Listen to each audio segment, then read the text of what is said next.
All right, so you want to dive into the world of electromechanical engineering technicians. You've given us a ton of info to unpack career guides, interview tips, even AI tools. It's impressive the amount of research you've done. It shows you're serious about this. Absolutely. And that's why we're here to help make sense of it all, go beyond the surface, really get into the nitty-gritty. And what's fascinating about this field is that it's only becoming more important. How so? Well, as technology gets more and more complex, the demand for people who can bridge that gap between electrical and mechanical systems, that's where electromechanical engineering technicians come in. So no more just wondering what this job's all about, Yeah. right? We're getting into the actual day-to-day work. What does an electromechanical engineering technician really do? Think about industries that rely on complex systems, manufacturing, robotics, renewable energy. Okay, yeah, lots of moving parts, both literally and figuratively. Exactly. And those systems need to work flawlessly. That's where you come in, building, installing, testing those systems, keeping them running smoothly. It's almost like being a conductor of an orchestra. Oh, I like that. How so? Well, instead of instruments, you've got electrical circuits, mechanical components, sophisticated control systems. You're making sure it all works together. That's a great analogy. It's not just connecting wires or tightening bolts. You're using your knowledge to diagnose problems, troubleshoot issues. Okay, so there's a real problem-solving element to this, some critical thinking involved. Absolutely. Every day brings new challenges and new things to learn, which keeps it interesting. So it's not just rote tasks, the same thing day in and day out. Right. And the best part, you get to see the tangible results of your work, whether it's a robotic arm on a production line or a wind turbine generating clean energy. That's a pretty amazing feeling, seeing something you worked on come to life like that. Yeah. Now, the career aspects. I know you've been looking at job guides, and they mention high demand, good salaries. What's the real story? Well, it's true.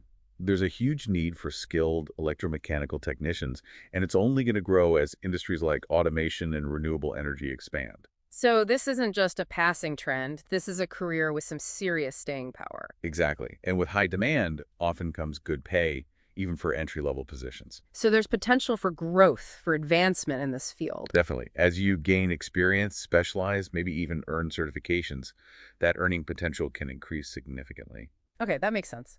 But like they say, every coin has two sides. We've talked about the positives. What about the challenges? Well, for one, you're going to be working with your hands, often in tight spaces or physically demanding environments. So it's not all just circuits and wires. There's a physical aspect to it, too. Absolutely. You might be on your feet for hours troubleshooting equipment. Right, so you need a certain amount of stamina for this kind of work. You got it. And then there's the element of risk. You might deal with high voltage equipment, heavy machinery, even hazardous materials. That's a good point. Safety is definitely paramount in that kind of environment. And with that comes a certain degree of pressure, I imagine. It's true. You might be working under tight deadlines, especially if a system malfunction is holding up production or impacting safety. So you can't crack under pressure. You need to stay calm, think clearly, troubleshoot effectively, even when things get stressful. It's not just about technical skills, then. It's about having that right mindset, the temperament for this kind of work. Exactly. You've got to be a problem solver, be detail-oriented, able to think on your feet. And those are all really valuable skills, no matter what career path you might take. Absolutely. So even if someone eventually decides to explore other fields, those skills they pick up as an electromechanical engineering technician, those will always be useful. 100%. So we have a good picture of what it's like to be an electromechanical engineering technician.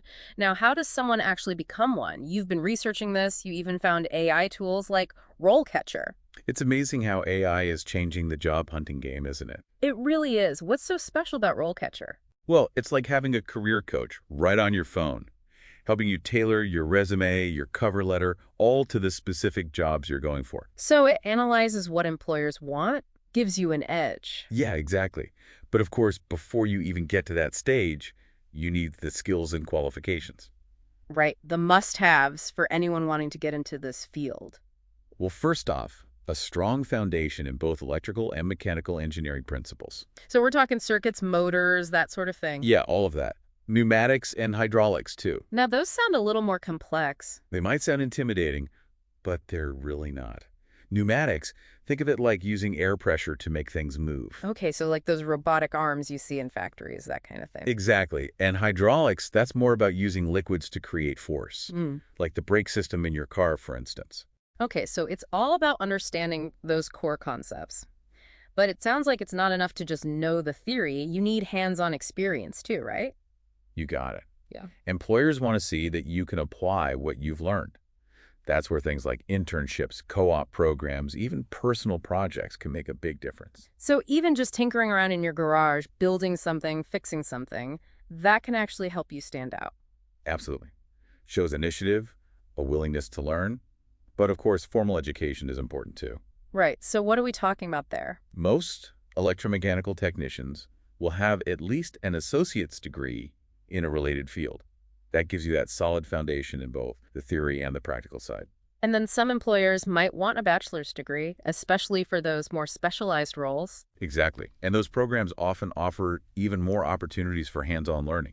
You've got labs, workshops, all geared towards getting you job ready. That's fantastic. So let's say you've got the education, you've got some hands-on experience. Now you're ready to actually get out there. What's next? Well, networking is huge.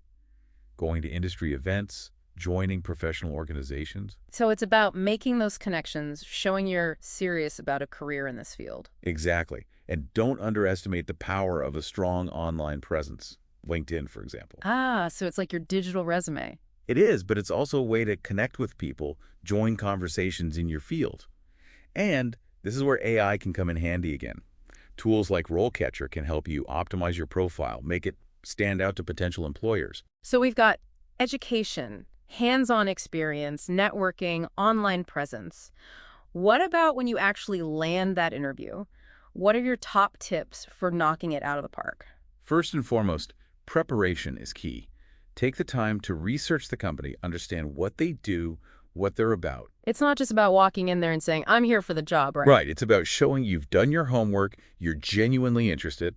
And then when it comes to answering questions, especially those technical ones, be clear, be concise. And if you don't know the answer, Don't try to BS your way through it. It's much better to be honest and say you're not sure, but eager to learn. honesty and a willingness to learn. Music to any employer's ears. What about those behavioral questions? The ones that are all about, tell me about a time when you... Ah, yes, the behavioral questions.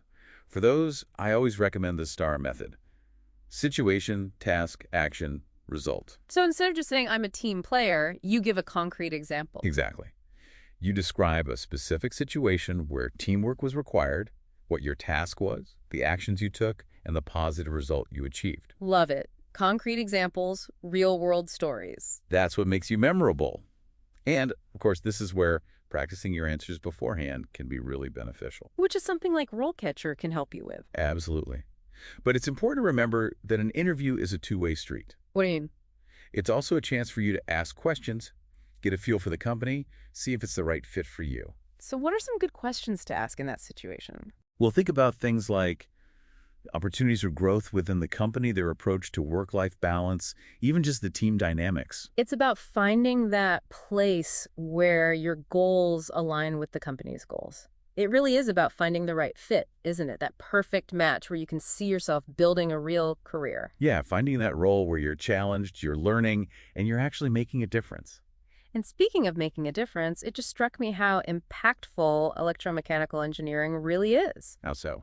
Well, you think about it, it's not just about working with wires and circuits in a vacuum. You're building the systems that power our world. That's a great point.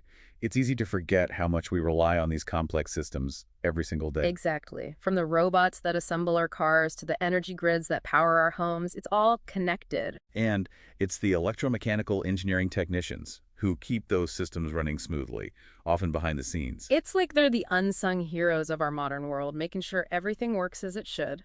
And just like any skilled professional, they need that unique blend of big-picture thinking and attention to detail. So they're thinking about how all the parts work together, but also laser-focused on the tiniest components. Exactly. They might be troubleshooting a complex circuit board one minute and then looking at the overall efficiency of a whole system the next. It's that adaptability, that ability to move between the micro and the macro that seems so crucial in this field. Absolutely. And as technology keeps advancing at this incredible pace, that adaptability is going to be more important than ever. So, for anyone out there who loves the idea of working with their hands, solving real-world problems, being at the forefront of innovation, well, electromechanical engineering might be the perfect path.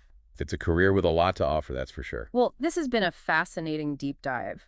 We've gone from the everyday tasks of an electromechanical technician to the broader impact of the field, and even explored some really cool AI tools that can help you on your journey. It's been a pleasure joining you. And to our listeners, we hope this has sparked your curiosity, given you some ideas, maybe even inspired you to explore this exciting field. Until next time, keep asking questions, keep learning, and most importantly, keep that passion for discovery alive.